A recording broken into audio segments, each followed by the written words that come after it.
few blocks away to get some tacos. They took them back to Elizabeth's house and ate.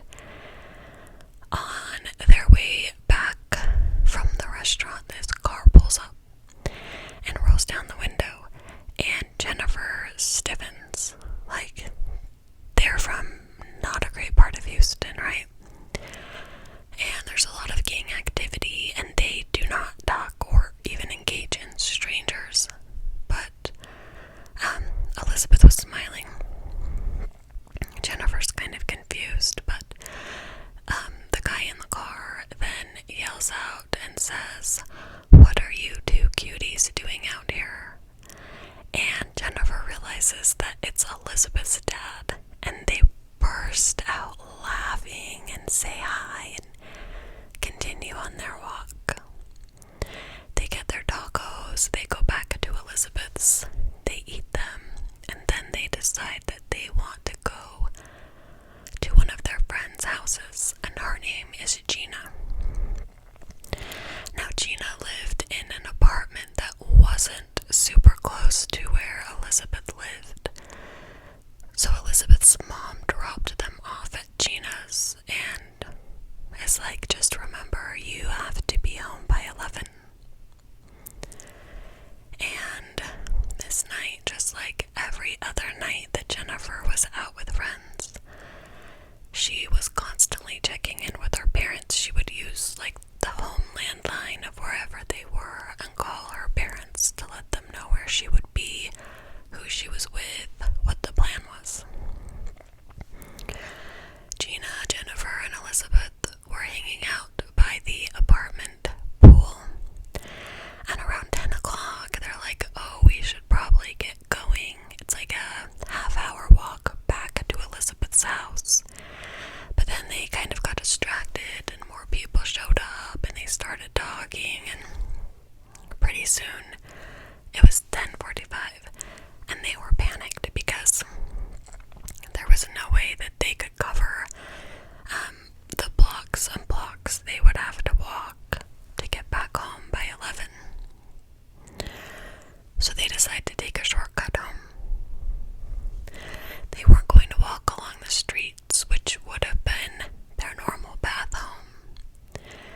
They were going to make a shortcut through the railroad tracks, this like wooded area that was known for partying, and teens who were really up to no good went and hung out at the railroad tracks. So they start walking toward the railroad tracks. And this is where members of the black and white gang were drinking and fighting. Raul starts the fight. The first person he fights is one of the Sandoval twins. And all the other gang members are kind of circled up around them, cheering. Everyone's like high on this weird fighting energy. After 5 minutes with one of the Sandoval twins, Raul's pretty beat up, but still conscious. The group is getting rowdier and rowdier, and then Jose jumps in and starts fighting Raul. Then Frank, the other Sandoval twin, it's his turn, and he's like, "I am not gonna fight him, like I'm not into fighting." And Peter, who's kind of the ringleader, gets up in his face and is like, "Frank, are you a baby? Are you scared?" But Frank is not friends with this gang. His brother is. He just happened to be hanging out with his brother this night, and he's not gonna fight anybody. Sean was up next, and they start fighting, and Raul is like barely upright at this point. He's hurting, he's moving slow, and Frank is just like punch after punch after punch to Raul's face. So Raul managed to get one like clean punch right to Sean's face,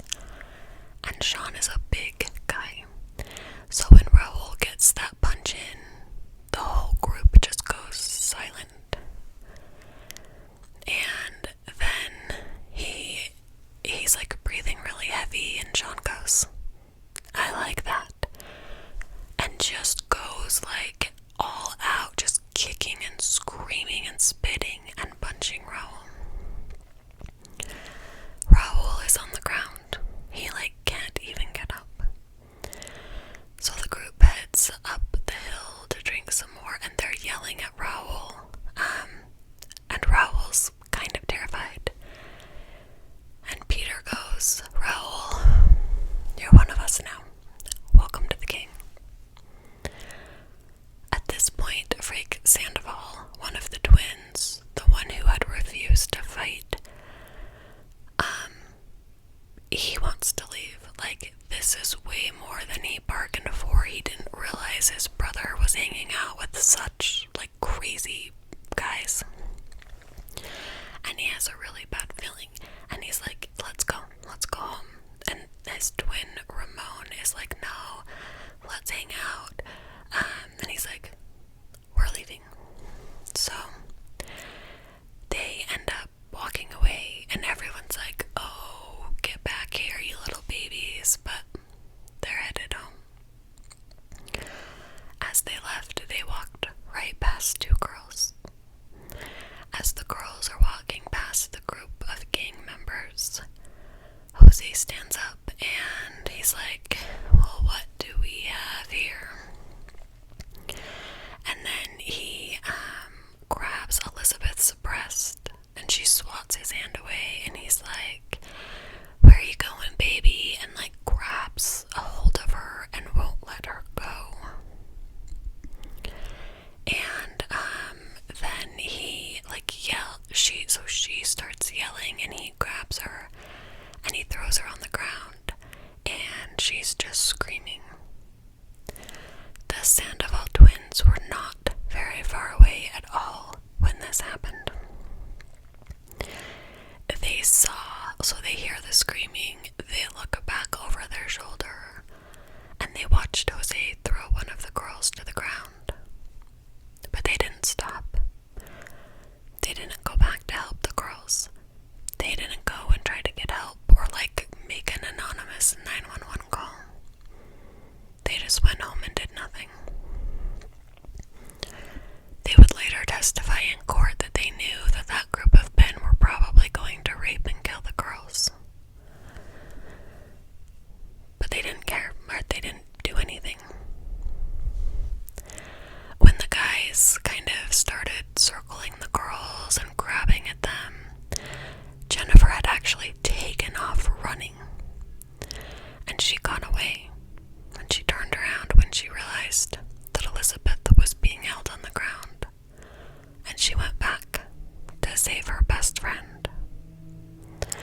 As soon as she got back there, she tried to like grab Jose, who was holding Elizabeth down, but she's totally outnumbered, and she was thrown down to the ground as well. The men then dragged the girls down the embankment, and Jose's little brother, Uni, who is just 14 years old, is also there watching this all happen. They forced the girls to get undressed, and they sexually assaulted and sodomized them over and over and over, taking turns. During the assault, Jose looked up at his little brother and said, "What's the matter? Don't you want some?" Eventually, the other teens started joining in. According to Uni, Elizabeth didn't cry. She was pissed. She's fighting back. She's screaming. She is just... Remember, has always been a very fiery girl. But then she looked over at her best friend, Jennifer, and seeing what was happening to Jennifer made Elizabeth just break down and start crying. The sexual assault of these two girls lasted for over an hour. And then Peter whispered to Uni, "We're gonna have to kill him. They've seen our faces, we can't let them live." So they dragged them into the woods, forced them onto their knees. I will say this is brutal, so if you want to fast forward like 3 minutes, now is the time to do that. They forced them onto their knees, and they strangled Elizabeth with a belt. They strangled Jennifer with a belt while Elizabeth watched. She was forced to watch her best friend being murdered. Then they turned to Elizabeth and said, "It's your turn." And they killed Elizabeth. After Elizabeth stopped moving, they heard a noise coming from Jennifer.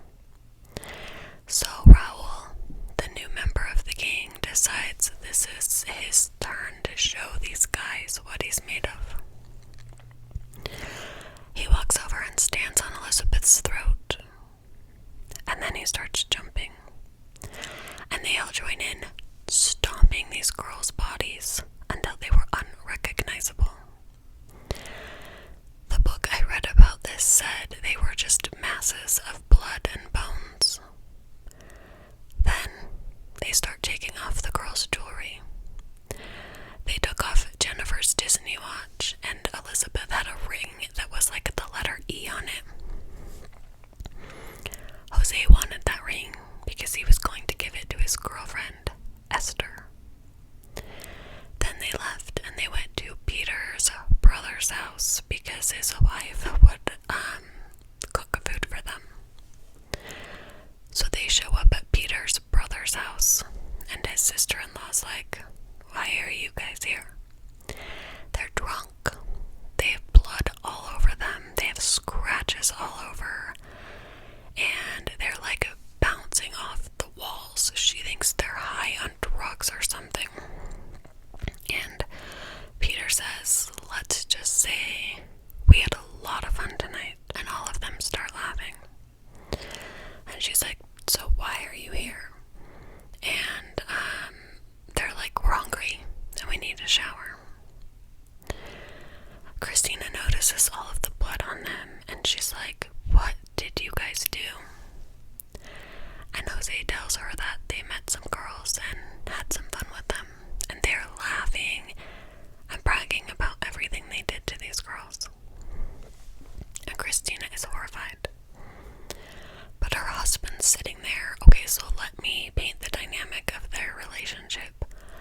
Her husband was incredibly abusive to her, and her husband's just sitting there, and she's like, "Well, what happened to the girls?" And they're like, "We had to kill him, so we left their bodies out in the woods by the train tracks." Christina was terrified, like she was so sick to her stomach she couldn't sleep for days. And she was also pissed that her husband knew that two girls had been viciously assaulted and murdered, and he's just like sound asleep in the bed next to her. In the meantime, Jennifer's mother, Sandra, is tossing and turning and gets up. She gets out of bed and she realizes that Jennifer never came home, which is so unlike Jennifer. But she's like, she must have decided to sleep at Elizabeth's and just forgot to call. But she didn't sleep well the rest of that night. She was just tossing and turning because something felt wrong. Randy woke up and he's like, "Where's Jennifer?" And Sandy's like, "I think she might have told me she was sleeping at Elizabeth's. I don't really remember." So they wait for Jennifer to call, because when she did sleep at Elizabeth, she would call when she woke up, call to let him know what the plans were. She was so good at checking in. So they wait for Jennifer to call, but that call never came. So eventually they rush over to Elizabeth's house and they start knocking, but no one is home. Then they drive to Gina's house because they knew that was the last place Jennifer had been. And Gina was like, "They left here last night around 11. Gina gets into their car with them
a blessing that he wasn't the one to find the bodies because of the condition they had been left in.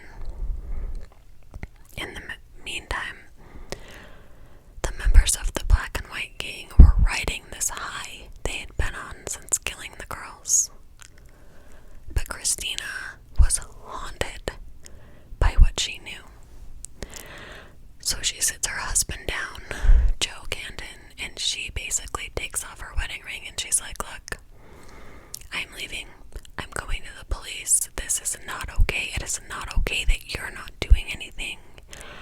And he's like, well, he's family. I can't turn my family in. So she's threatening to leave, and eventually he agrees. And he makes an anonymous tip to Crime Stoppers. He calls Crime Stoppers and whispers on the phone, I know where you can find the girls. They're in the woods behind the railroad tracks. And then he hangs up. So police head out to search the woods, but they find nothing. But there is this one officer. He is shaken by these missing girls. And he goes back out on his own time to search for them. And he's looking through the tall grass. He walks into this super dense part of the woods, and he spots the bodies. They were very badly decomposed. They had been out there for 4 days. It's Texas. It's the summer. It's hot and humid. The men had already left their bodies in bad shape, but animals had gotten to their bodies as well. But he knew these had to be the remains of the missing girls, so soon police were everywhere, and the word got out, and there were all of these bystanders gathered by the train tracks. And suddenly this man just bum rushes through the crime scene tape, and an officer grabs him and he's like, hey, you can't go in there. And he's screaming, where are the girls? I need to find my daughter. And he actually pulls away from the officer and continues running. And he screams, is one of them blonde? Which is so heartbreaking, right? This is Jennifer's father, and Randy, he just took this very hard. Among the people standing in this crowd of people gathered was Sean O'Brien. Police handled this so horribly right from the beginning. Remember, they were never really out looking for the girls. They had dubbed them as runaways. And then, while this crowd of people is gathered at the train tracks, they tell the media the names of the girls and say they found their bodies before they had even told Elizabeth's parents. Her parents found out that their daughter was dead by watching the news that night. And Elizabeth's parents were so freaking pissed, rightly so, because of how they found out their daughter was dead, but then also because they were being hounded by the media. They were camping out on their front lawn, begging them for stories, and so Elizabeth's father was he had been calling the media, trying to bring awareness to the girl's disappearance. He'd been trying to submit photos and just get anyone to report on these missing girls, and no one would. But now that the girls are dead, they're hounding the family. So, he said that not once would any news station or newspaper print anything about the girls. He said, quote, these sons of bitches. He said, I tried to call you to help me find my daughter, and you wouldn't do it. And now that you know she's dead, you want to talk to me? Get your ass out of my face, end quote. The Crime Stoppers tip that was called in ended up being traced back to the Cantu house. So they go to Peter's brother, and he comes clean about everything, he wants no part in that. immediately start arresting the teens. They were all arrested and separated at the police station, and once they were being questioned, they all confess but point the finger at each other. Each one of them implementing another one, and soon police realized that all 6 of them were involved in the kidnapping, rape, torture, and murder of Elizabeth and Jennifer. Police then hold a press conference and announce that these arrests have been made, but they hadn't even told the victims' families yet that the arrests had been made. This was how both sets of parents would find out their daughters had been raped and tortured before their murder. Again, watching the news.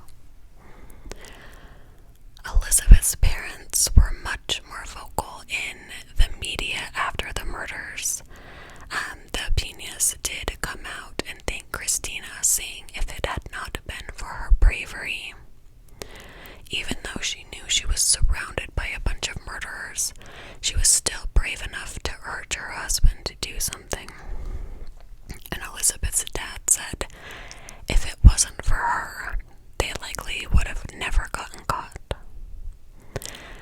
Now they were all put in jail and they had to await their trial, and jail was not a pleasant place for these guys. They thought they were so tough and cool when they raped and murdered these 2 children. I mean, Jennifer was 14 years old and Elizabeth was 16. But it's never okay to hurt children, even in prison. Like, that is not okay. So when they showed up in court, they were handcuffed and brought in, and they had all been roughed up and had written on their, prison clothes. Baby killers were written all over them. The other prisoners had made a point to let the black and white gang know how vulnerable they would be in prison. The prison's full of people who've broken the law in one way or another, but like I said, it's never okay to kill children. And because they were all 17, 18, they were all being tried as adults.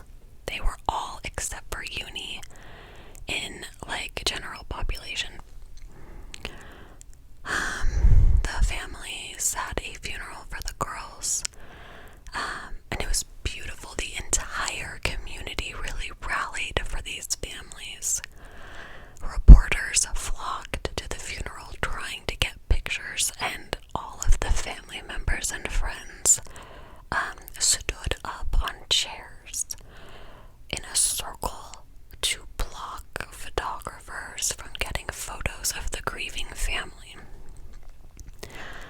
Elizabeth's dad told all of the friends who showed up to mourn these deaths that they were always welcome at their house, and they could come and hang out there.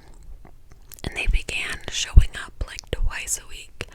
They would go to Elizabeth's home and just hang out with each other, eat, talk, and process their grief. Jennifer's parents became victim advocates. The students at the girls' high school gathered money to put together a memorial for the girls at the school. Okay, so Uni Medallion was the youngest of the black and white gang members, and he was the first one to appear in front of a grand jury. He was given a 40-year sentence, but because he was a juvenile, once he turned 18, his sentence, it doesn't automatically switch to adult prison. So he could be paroled when he turned 18. The family was not happy about this. They didn't care that he was only 14. Jennifer was only 14, and she didn't get to just, go on and live her life. Uni did agree to testify in all of the other trials and in all of the other cases. The state would be seeking capital murder charges. So there were 5 death penalties for one case, which was unheard of in Texas at the time. All of the members of the black and white gang were 18 or 17 years old, and they were all being tried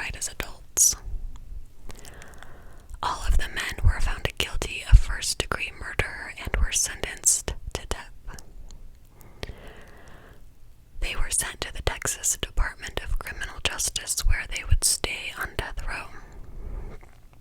Sean O'Brien was the first to be executed on July 11th, 2006. Prior to his execution, he expressed his regrets for his actions to the families. He then apologized to his own family before he was executed by lethal injection.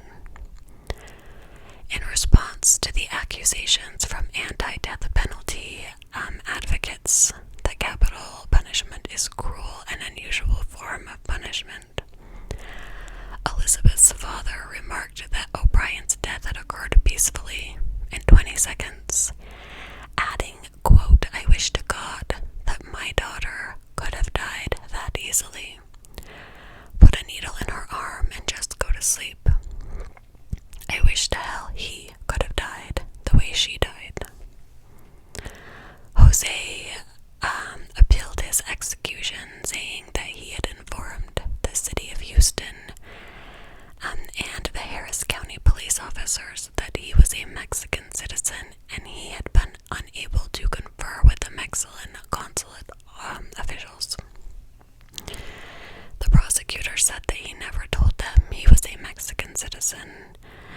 He said in a sworn statement that he had learned the Mexican consulate could assist him back in 1997, and he petitioned the Texas Court of Criminal Appeals in 1998 regarding the issue, but the appeal failed. Jose's impending execution kind of became an international controversy. Then what happened was the Supreme Court banned executions of people who committed crimes if they were below 18 years of age. So the sentences of Efrain and Raul were automatically commuted to life in prison. So Efrain will become eligible for parole in October of 2029, and Raul will become eligible for parole in September of 2029. Peter Cantu, Sean O'Brien, and Jose Medallion were later implemented in the January 4th, 1993 murder of 27-year-old Patricia Lopez, although none of them ever faced charges for the murder. Jose was executed at 9:57 p.m. on August 5th, 2008, after his last-minute appeals were rejected by the Supreme Court. Governor Perry rejected calls from Mexico and Washington, D.C. to delay the execution, citing the torture, rape, and strangulation of 2 teenage girls in Houston 15 years ago was a just cause for the death penalty. Now, during his lifetime, Randy Ertman advocated strongly against granting parole. He was the 14-year-old.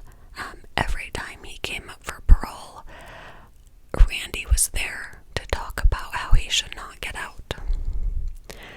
17 years after the crimes, Peter Anthony Cantu was executed on August 17th, 2010,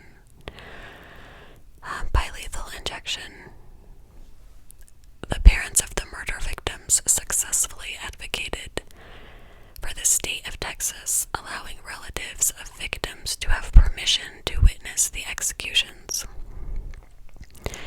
Before the murders, Houston officials had stated that gangs were not a significant issue in the city. C.E. Anderson, a Houston police officer who worked the murder case, said that these murders shook Houston, shook the entire neighborhood to its foundation. Randy Ertman, Jennifer's father, died of lung cancer in August of 2014. In 2020, the Texas Parole Board denied parole to Venny Medallion. And yeah, that was a heavy case, but one I had never heard of, and